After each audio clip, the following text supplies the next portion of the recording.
Hey everyone, welcome to Bada Boom. I'm Troy, and today I want to talk to you about a video game that may have flown underneath your radar. Well, it was kind of just announced, but I'm talking about the new Harry Potter game. Harry Potter? We just got a new game like last year, Hogwarts Legacy.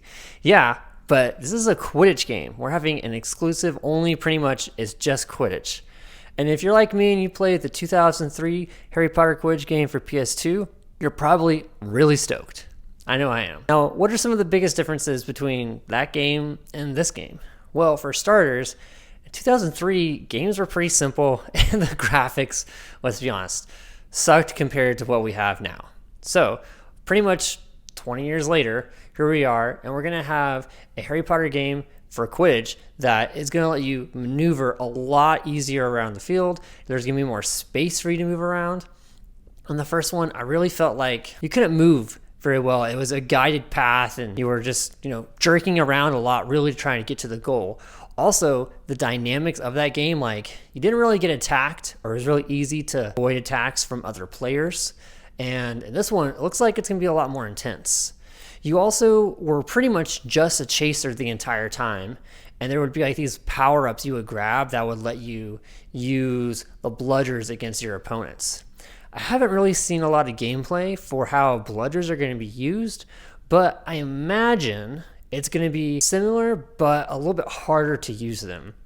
You may not be able to save up the bludger points like you may have been able to like in the past. I don't really remember how you did the bludgers back then, but I know it was like you click a button and be like, oh, you can now use this. And so it seems like it's going to be a lot harder to score.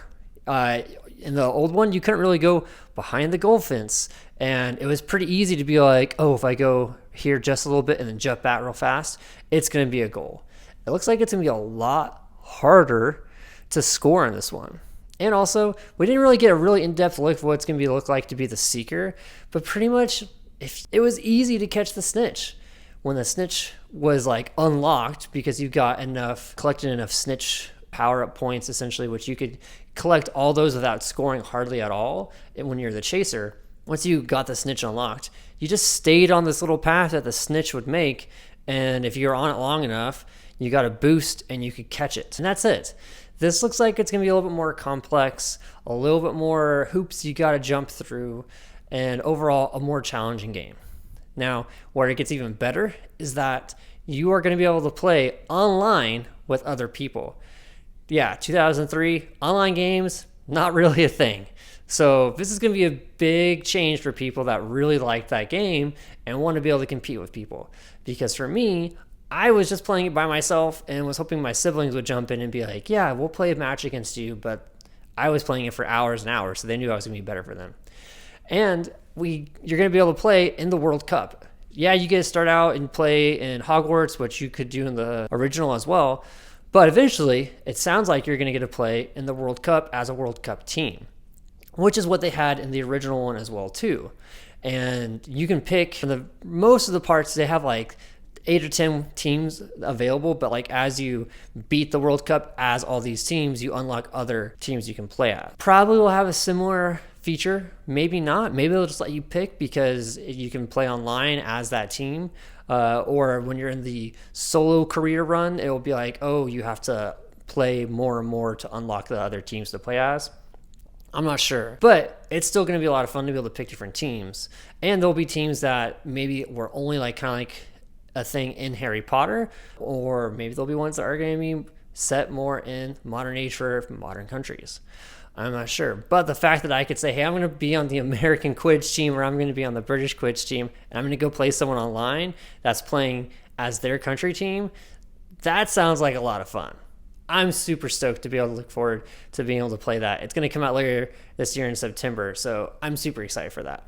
And you might think, we just got a Harry Potter game like last year. Is this too much too soon? Well, don't worry, because both those games are made by different developers, different studios. So I don't think those developers that did Hogwarts Legacy are going to feel a ton of burnout having to turn around a Harry Potter game because someone else is making this one. So I do think they took some good nods from Hogwarts Legacy though, because there is going to be a decent amount of customization for your character, for like how they're going to look, what broomstick they're going to use. So there's a lot of things to look forward to for this game when it comes to how you're going to make your player look a lot like you. And you get to play as some of the people at the Hogwarts school, like Draco, Cho Chang, Harry Potter, and in classic Harry Potter fashion, they just don't even mention anyone from Hufflepuff. And to be honest, I don't think I can remember anybody from Hufflepuff that was like on the Hufflepuff team. I don't even think Cedric Diggory was on the Hufflepuff team.